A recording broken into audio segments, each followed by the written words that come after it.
This video is sponsored by MSVR Enterprises, Madurai. Office stationeries and housekeeping materials எதுவா இருந்தாலும் banks, hospitals இல்ல எந்த ஆஃபீஸா இருந்தாலும் நீங்க ஆர்டர் பிளேஸ் பண்ற ஒரு மெட்டீரியலும் ஒரே நாள்ல உங்க இடத்துக்கு டோர் டெலிவரி வசதி மூலமா ஃப்ரீயா நாங்களே டெலிவரி பண்ணிடுவோம். தமிழ்நாட்டுல நீங்க எங்க இருந்தாலும் எந்த ஊர்ல இருந்தாலும் நீங்க பிளேஸ் பண்ற ஆர்டர்ஸ் ஹோல்சேல் ரேட்ல உங்க இடத்துக்கே நாங்க ஒரு நாள்ல டெலிவரி கொடுக்க முடியும், அதுவும் லாரி டிரான்ஸ்போர்ட் மூலமா. ஸ்கிரீன்ல தெரியுற நம்பரை சேவ் பண்ணி வச்சுக்கோங்க. இனிமேல் உங்க ஆஃபீஸ்ல என்ன தேவையா இருந்தாலும் இந்த நம்பருக்கு கால் அடிங்க. ஒரே நாள்ல உங்களுக்கு தேவையான மெட்டீரியல்ஸை ஹோல்சேல் ரேட்ல பெறுங்க. Hi guys, tomorrow is a big day for me. என்னுடைய விலாகை இவ்வளோ நாள் தொடர்ந்து பார்த்து லைக் அண்ட் ஷேர்ஸ் நிறையா கமெண்ட்லாம் பண்ணதுக்கு ஃபர்ஸ்ட் ஆஃப் ஆல் ரொம்ப தேங்க்ஸ். நான் இதனால் நாளைக்கு எனக்கு ரொம்ப முக்கியமான நாள் அப்படின்னு நான் சொல்கிறேன்னா, இங்கே பாருங்கள், getting prepared for tomorrow's ride. இது எல்லாத்தையும் எனக்கு அந்த பேக்குள்ளே வைக்கணும். என்ன பண்ணுறதுனே தெரியலை. ஏன்னா இங்கே இருக்கிற பொருளெல்லாம் அந்த பேக்கில் ஃபிட் ஆக மாட்டேங்குது. சரி, இதை விட பெரிய பேக், நல்ல பேக் எடுத்துகிட்டு போகலாம் அப்படின்னு பார்த்தா அந்த பேக் என் பைக்கில் ஃபிட் ஆக மாட்டேங்குது. பைக்குக்கு பின்னாடி ரேக்லாம் நான் ஃபிட் பண்ணியிருக்கேன். என்னால் இந்த பேக் ரேக் ஃபிட் பண்ணனால பைக்கில் என்னால் ஓரளவுக்கு லிமிட்டடாக பேக் இப்போ ஃபிட் பண்ண முடியுது. முதல்ல பேக்கே வைக்க முடியாது MT-15 பின்னாடி பினியன். சப்போஸ் இந்த வீடியோ பார்த்துட்டு இருக்கிற MT ஓனர்ஸ் யாராவது இருந்தீங்கன்னா அவங்களுக்கு தெரியும் என் கஷ்டம் என்னென்னு. இவ்வளோ பொருளை எடுத்து இந்த பேக்குள்ளே நான் வைக்கணும். இது தவிர வேறு எந்த பேக்கும் ஃபிட் ஆக மாட்டேங்குதுங்க என்னோடய பைக் பின்னாடி. இன்னும் பொருள் யோசிக்க கொஞ்சம் கொஞ்சமாக எடுத்து வச்சுட்ருக்கேன். நாளைக்கு நைட் இந்நேரம் நம்ம ட்ராவல் ஸ்டார்ட் பண்ணியிருப்போம். எடுத்த உடனே பைக்கில் தான் போகிறோமானா கிடையாது. நாளைக்கு ரயில்வே ஸ்டேஷன் போகணும். நான் என்னுடைய பைக்கை ஃபஸ்ட்டு புக் பண்ணணும். நான் புக் பண்ண ட்ரெயின்லேயே நானும் ஏறி போகணும். அப்புறம் ஏர்லி மார்னிங் ஒரு இடத்த போய் நம்ம ரீச் பண்ணணும். வேற எங்கேயும் கிடையாதுங்க, மைசூர் போகிறோம். நம்ம ட்ரெயினில் நம்மளுடைய பைக்கை போட்டு விட்டுட்டு மைசூரில் போய் நம்ம பைக்கை கலெக்ட் பண்ண போகிறோம். ஸோ அதுக்கு ஒரு சில பேப்பர் ஒர்க்ஸ்லாம் நீடட்னு சொன்னாங்க. அந்த ஒர்க்கும் முடிச்சாச்சு ஓரளவுக்கு ப்ராப்பராக. டீட்டெயில்ஸும் கேதர் பண்ணியிருக்கேன். எப்படி பைக்கில் நம்ம ட்ரெயினில் போடுறது, அதுக்கு என்னென்ன பேப்பர் ஒர்க்ஸ் தேவை, எவ்வளோ அவங்க காஸ்ட் கட்டணம் வசூலிக்கிறாங்க அப்படின்ற டீட்டெயில்ஸ்லாம் முடிஞ்ச அளவுக்கு நான் என்னுடைய விலாகில் ஷேர் பண்ணுறேன். என்னுடைய விலாகை யாராவது ரைடர்ஸ் பார்த்தீங்கனாலும் இந்த விலாக் அவங்களுக்கு கட்டாயம் யூஸ்ஃபுல்லாக இருக்கும். உங்களுக்கு தெரிஞ்ச ரைடர்ஸ் யாராவது இருந்தாலும் இந்த வீடியோ நீங்கள் கட்டாயம் அவங்களுக்கு ஷேர் பண்ணுங்கள். பொதுவாகவே நம்ம ரைட் பண்ணும்போது ஏதாவது ஒரு ஊருக்கு போய் ரீச் பண்ணி அந்த ஊரை நம்ம எக்ஸ்ப்ளோர் பண்ணுவோம். ஸோ ஒரு ஊரை எக்ஸ்ப்ளோர் பண்ணுவோம். பட் இந்த ரைடு எனக்குமே ஃபஸ்ட் டைம். நம்ம ஒரு 4-5 ஊரை கடந்து போகிற மாதிரியான ஒரு ரூட் தான் நான் பிளான் பண்ணியிருக்கேன். ஒரு சில இடங்கள் ரொம்ப அட்வென்ச்சரஸாகவும் இருக்கும், ஹில் ரூட் இருக்கும். ஸோ எல்லாமே மிக்ஸ்டப்பான ஒரு ரைடிங் ரூட் தான் அது. ரைடர்ஸாக இருக்கிற நிறைய பேர் இந்த இடங்களில் போய் அவங்க ரைட் பண்ணியிருக்காங்க. என்னுடைய விலாகில் இப்போ நான் அதை ட்ரை பண்ணுறேன். உங்களுக்கு அதை பற்றின டீட்டெயில்ஸ் எல்லாமே நான் ஷேர் பண்ணுறேன். தொடர்ந்து என்னுடைய விலாகை வாட்ச் பண்ணுங்கள். அப்புறம் இப்போ பேக் பண்ணிவிட்டு நெக்ஸ்ட் டே நைட் எனக்கு ட்ரெயின். ஸோ நான் ரயில்வே ஸ்டேஷன் போயிட்டு இந்த விலாகை நான் கண்டினியூ பண்ணுறேன்.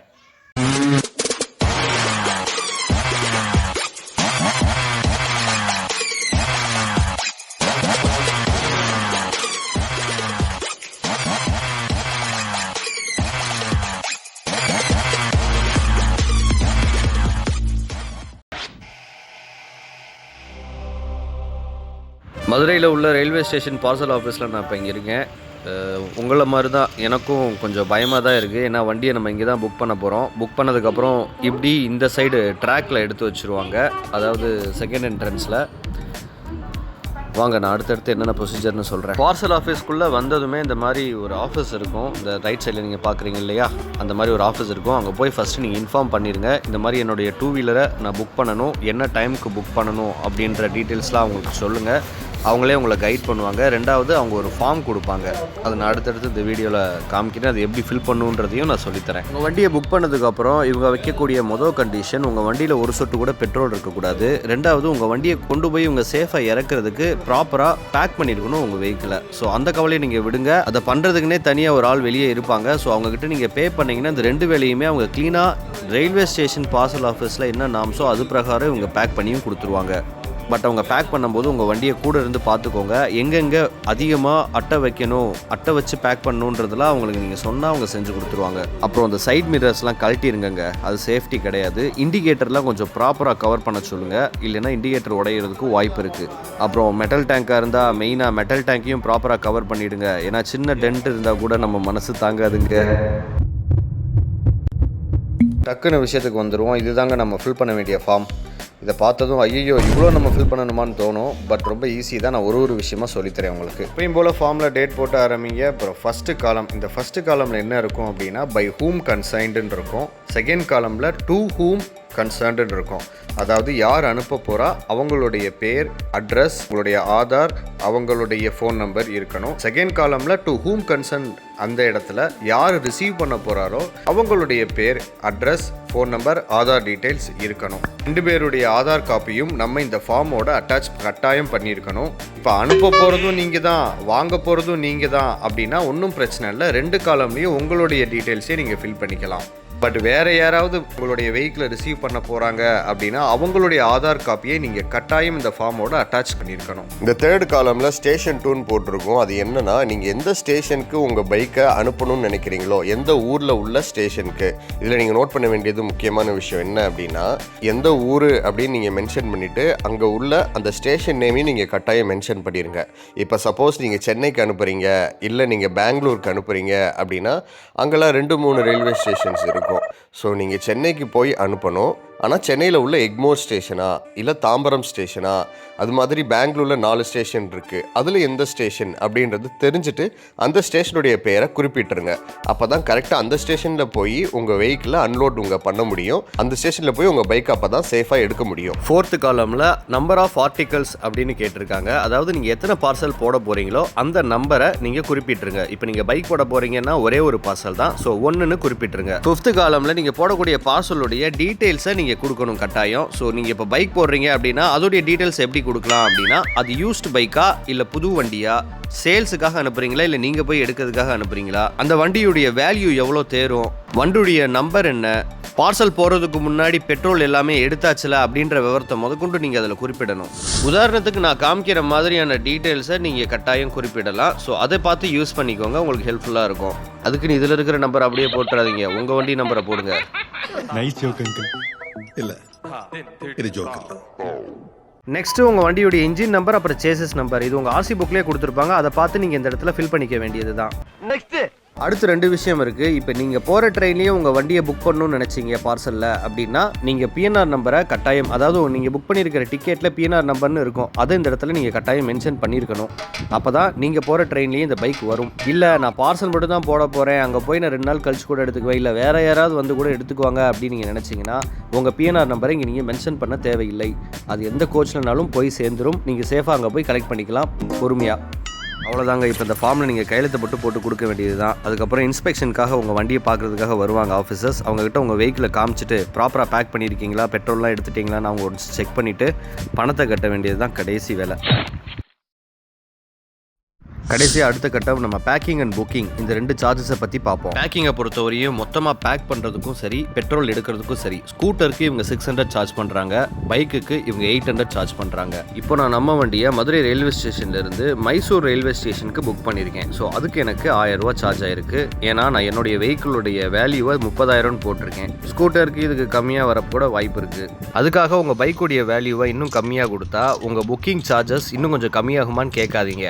ஆகும். பட் டிரான்ஸ்போர்ட்டேஷனில் ஏதாவது டேமேஜ் ஆச்சுன்னா நீங்கள் புக்கிங் வேல்யூ என்ன போட்டிருக்கீங்களோ அதுக்கேற்ற மாதிரி தான் இன்சூரன்ஸ் கவர் ஆகும். ஜாக்கிரதையாக இருந்துக்கோங்க. ஃபைனலி நம்ம வண்டியை நம்ம புக் பண்ணியாச்சு. புக் பண்ணது இந்த மாதிரி ஸ்லிப் கொடுப்பாங்க ரயில்வே ஸ்டேஷனில். இதில் நம்மளுடைய வெஹிக்கிள் டீட்டெயில்ஸ், நம்மளுடைய டீட்டெயில்ஸ் இருக்கும். இதை நம்ம போய் இறங்குற அந்த மைசூர் ஸ்டேஷனில் இதை காமிச்சு நம்மளுடைய ஆர்சி புக் காப்பி, அப்புறம் என்னுடைய ஆதார் கார்டு காப்பி, இது 2யும், இந்த 3யும் காமிச்சா தான் எனக்கு என்னுடைய வண்டியே கிடைக்குங்க. இல்லைன்னா வண்டி தரமாட்டாங்க. அது நம்ம வண்டியாக இருந்தாலுமே நீங்கள் சாவி கையில் வச்சுருந்தாலும் தரமாட்டாங்க. நீங்கள் போகிற வண்டியிலேயே உங்களுக்கு வந்து உங்களுடைய பைக்கை நீங்கள் புக் பண்ணணும்னு நினச்சிங்க அப்படின்னா அந்த ஃபார்மில் நான் ஒரு ஃபார்ம் காமிச்சேன் இல்லையா, அதில் வந்து உங்களுடைய பிஎன்ஆர் நம்பரை நீங்கள் மென்ஷன் பண்ணிடுங்க. இல்லை நான் பார்சல் மாதிரி போட்டு விட்றேன், அங்கே கலெக்ட் பண்ணிக்க போகிறது வந்து இன்னொருத்தவங்க அப்படின்னா நான் சொன்ன மாதிரி அந்த டீட்டெயில்ஸ்லாம் ஃபில் பண்ணி நீங்கள் போட்டிங்க அப்படின்னா கலெக்ட் பண்ணுறவங்களுடைய ஆதார் காப்பி, அப்புறம் வண்டியுடைய ஆர்சி புக்கு ஜெராக்ஸ் காப்பி, அதை காமிச்சு அவங்க ரிசீவ் பண்ணிக்கலாம். இதில் என்னென்னா வண்டியை புக் பண்ணணும் அப்படின்னா உங்கள் ஆர்சி புக் ஜெராக்ஸ் கட்டாயம் இருக்கணும், அப்புறம் உங்களுடைய ஆதார் ஜெராக்ஸ் கட்டாயம் இருக்கணும். உங்களுடைய பில் காப்பியும் நீங்கள் அங்கே இருக்கிற ஆஃபீஸர்கிட்ட காமிக்கிற மாதிரி இருக்கும். அந்த ஆஃபீஸர் ப்ராப்பராக உங்கள் வெஹிக்கிள்லாம் செக் பண்ணி உங்கள் வண்டியில் ஃபஸ்ட்டு பெட்ரோல் எல்லாத்தையும் க்ளீன் ட்ரை பண்ணிடுவாங்க. ட்ரை அவுட் பண்ணிவிட்டு ஒரு ட்ராப் கூட அதில் பெட்ரோல் இருக்கக்கூடாதுன்ற மாதிரி அவங்க கன்ஃபார்ம் பண்ணிக்குவாங்க. அந்த டென்ஷன்லாம் உங்களுக்கு தேவை கிடையாதுங்க. அங்கே இருக்கிற வெளியிலேயே பார்சல் பேக் பண்ணுறவங்க நிறைய பேர் இருப்பாங்க. அவங்ககிட்ட நீங்கள் அமௌண்ட் கொடுத்தீங்கன்னா அவங்களே அந்த வேலையெல்லாம் பார்த்துக்குவாங்க. நீங்கள் போகிற ட்ரெயின்லேயே உங்கள் பைக்கை நீங்கள் புக் பண்ணணும்னு நினச்சா ஒரு 4 hours ஏர்லியராக உங்கள் வண்டியை கொண்டு போய் நீங்கள் பார்சல் போகிறது பெட்டர். ஏன்னா டாக்குமெண்ட்ஸ் ஏதாவது இருக்கா அப்படின்றதெல்லாம் வந்து அவங்களுக்குன்னு கொஞ்சம் டைம் வேணும் இல்லையா? பெட்ரோல்லாம் எடுத்து உங்கள் வண்டியை பேக் பண்ணுறதுக்கு, எந்தெந்த வண்டியை அலாட் பண்ணுறதுக்கெல்லாம் அவங்களுக்கும் கொஞ்சம் டைம் வேணும் இல்லையா? ஸோ நீங்கள் ஒரு 4 hours ஏர்லியராக போனால் போதும். வெஹிக்கிளை வந்து நீங்கள் பார்சல் போகிறது அப்படிங்கிறது ரயில்வே ஸ்டேஷனில் ட்ரெயினில் பார்சல் போடுறது அப்படின்றது வந்து கிட்டத்தட்ட முக்கால்வாசி வண்டி டேமேஜ் ஆன மாதிரி தான் நிறைய வீடியோஸ் நான் யூடியூப்பில் பார்த்தேன். ஆனால் அதை பார்த்துட்டு தான் நான் என்னோடய வண்டியை நான் ட்ரெயினில் போகணுன்னு முடிவு பண்ணியிருக்கேன். அங்கே போய் பிக்கப் பண்ணும்போது எந்த ஒரு தொந்தரவும் இல்லாமல், எந்த ஒரு டேமேஜும் இல்லாமல் சேஃபாக என்னுடைய வண்டியை பிக்கப் பண்ணணும். கரண்ட்டு போயிடுச்சுங்க. சேஃபாக எடுக்கணும்னு சொன்னதுமே கரண்ட்டு போயிடுச்சு. அப்போ நாளைக்கு காலையில் போய் மதுரையிலேருந்து மைசூர் ஸ்டேஷன் வர. ஸோ மற்ற ஊர்களுக்கு வேறு சார்ஜஸ் வரும். சரி, நான் என்னுடைய ஒர்க்லாம் முடிச்சுட்டு நைட்டு ஒரு 8 o'clock 7 o'clock கிளம்பவே நினைக்கிறேன். 7 o'clock ரயில்வே ஸ்டேஷன் போய் ரீச் ஆகிட்டு நான் மைசூர் ட்ரெயினை பிடிக்கணும். ஸோ நான் ரயில்வே ஸ்டேஷன் போயிட்டு உங்களுக்கு இந்த vlog கண்டினியூ பண்ணுறேன்.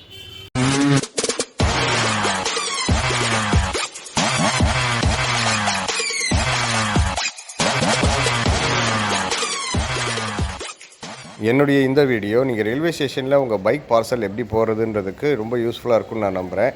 ரொம்ப கிளியராக முடிஞ்ச அளவு எடுத்து போட்டிருக்கேன். உங்களுக்கு தெரிஞ்சவங்களுக்கும் கட்டாயம் இந்த வீடியோவை ஷேர் பண்ணுங்கள். நெக்ஸ்ட் எபிசோடில் நம்ம பைக்கை எப்படி சேஃபாக ரிசீவ் பண்ணிட்டோமா இல்லையா அப்படின்றத பார்த்துருவோம். ரயில்வே ஸ்டேஷன் வந்து நம்ம ரீச் ஆயாச்சு. 8 o'clock ட்ரெயினுக்கு 7:30க்கெலாம் வந்தாச்சு. இன்னும் சாப்பிட கூட இல்லைங்க.